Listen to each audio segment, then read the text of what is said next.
Hello, this is Simon Tate, the Head of Quality at Prevista, and welcome to Ofsted Readiness under the Education Inspection Framework, Webinar 2. This webinar will be covering Ofsted report themes.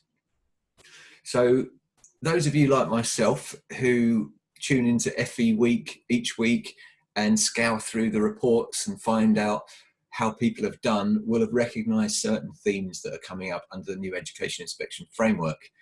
And that's what this is about, having a look at some of those and really analysing if it's happened to them, could it happen to me? What can we do to ensure that we're solid in those areas?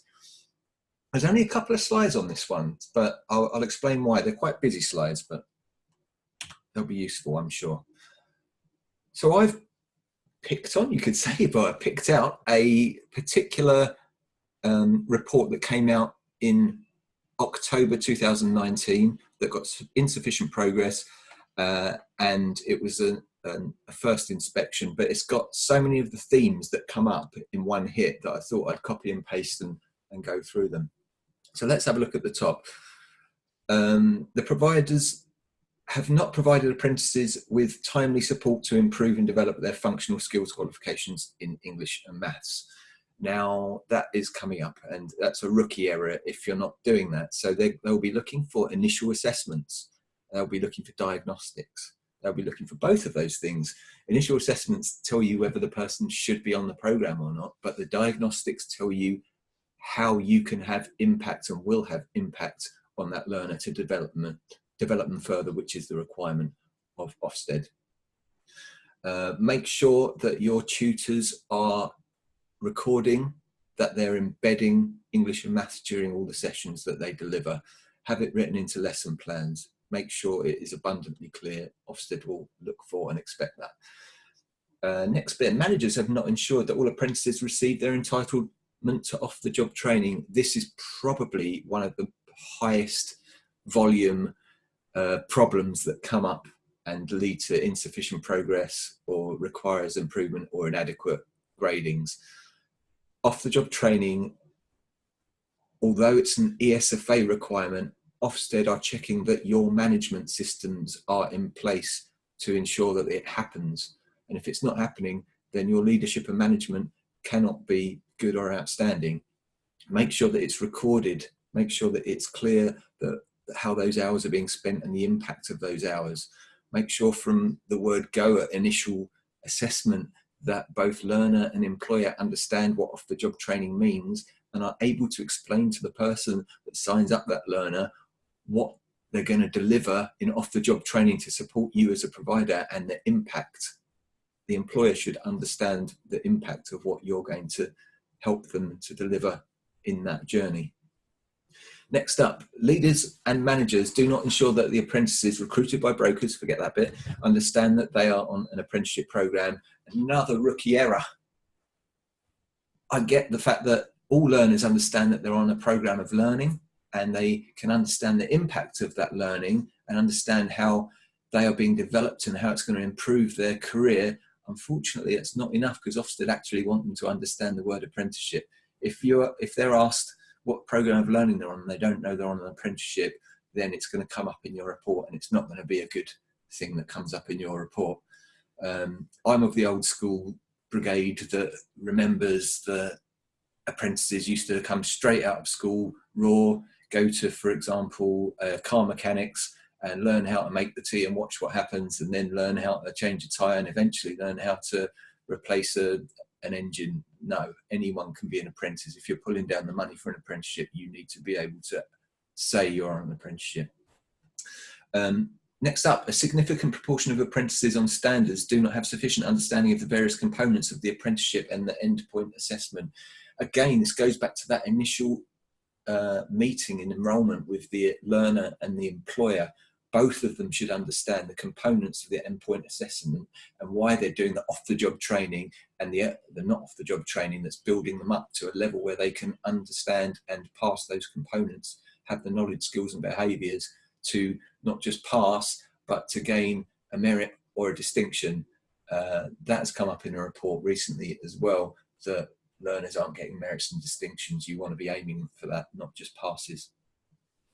Next up, a significant minority of apprentices do not gain new knowledge, skills or behaviours because they've already got the substantial experience of working in their respective sectors. A few have been working at or above the level of their apprenticeship for a number of years. This is all down to understanding recognition of prior attainment. We have to be doing that now. It's part of the funding requirements. It is the rules. I'm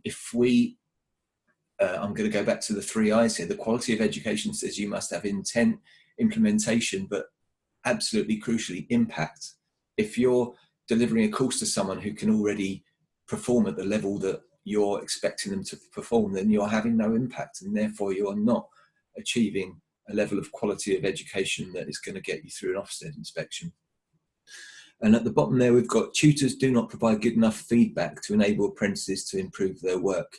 For example, on records of observed practice, tutors state what tasks the apprentice has completed, but do not provide feedback on their competence, skills and performance. I'm going to say that word beginning with I again, impact. There's no point in recording feedback if it doesn't demonstrate the impact that you're having on the learner. Everything should be stemmed around that. You should be giving developmental feedback.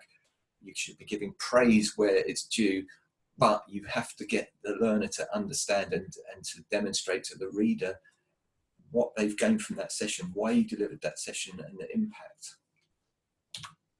I said there would be a busy slide, and here it is. So the reason it's so busy is it's one for you to look at in your own time rather than for me to pour through with you. But I've picked out some key points from a variety of recent inspection reports, predominantly from independent providers, for you to read through. And I recommend you go through these and kind of go through them with your management team, and if required, tutors, and just say, well, where do we stand against this judgment? Because they're all negative ones that I picked out. So in green at the top, too few apprentices develop new vocational skills. There you go. That's down to the recognition of prior learning again. Next one down, board members have not supported and challenged senior leaders sufficiently. Now this is key. It's about board members, your senior management team, governance, having some semblance of impact, understanding, influence on the intent, be able to explain the purpose of the business and how it works, the intent, implementation and impact. What I would recommend, and I'll show you a slide now, is quite an easy thing to do, is to go to your senior management team and do a quick skills matrix. This came from Solvendis, if anyone wants to know, and that's a shout out to Solvendis, who are very good at providing real strong support in these sort of areas. A quick skills matrix to work out of your senior leaders who understands what, and make sure you've got enough knowledge across the board. And if you realise you haven't, then build up that knowledge or look at additional resource to cover all bases. That was a pretty simple thing, isn't it? Okay, the next one down, third down, is 20% off the job training. I've covered that, but I'm going to say it again. That is the key falling down point for a lot of inspections. Curriculum, that new word in the lexicon. Make sure that you have individualized curriculum for each program that you deliver, not just the key ones. Make sure it is impactful and has correct sequential impact. Next down, this is a pretty bad one that came up recently. No internet filters on computers, no security arrangements and IDs. Make sure your staff wear IDs when they go out and visit people, if they're teaching classes in independent places. Make sure your IT team can demonstrate that they've got correct filters in them, that there's no risk that people could be looking up content that is inappropriate or a danger to themselves. Next up, radical or extremist groups. I've highlighted that because of the importance of absolutely making sure all of your learners understand, not just understand it, but can explain it to a officer if Ofsted come and visit. There are instances that I know of whereby they're not just asking for them to explain what prevent is, but they're actually asking them questions about certain safeguarding situations and asking them what type of safeguarding issue that is. So they're actually prying a bit further. So if you get a deep dive into your safeguarding or your prevent, make sure your learners understand through their teaching and learning, and even prep them in advance. Prep them, remind them, refresh them on the things that you've taught them and that they need to be understanding and fluent on when they're talked to. And at the bottom, I've put unbiased careers guidance.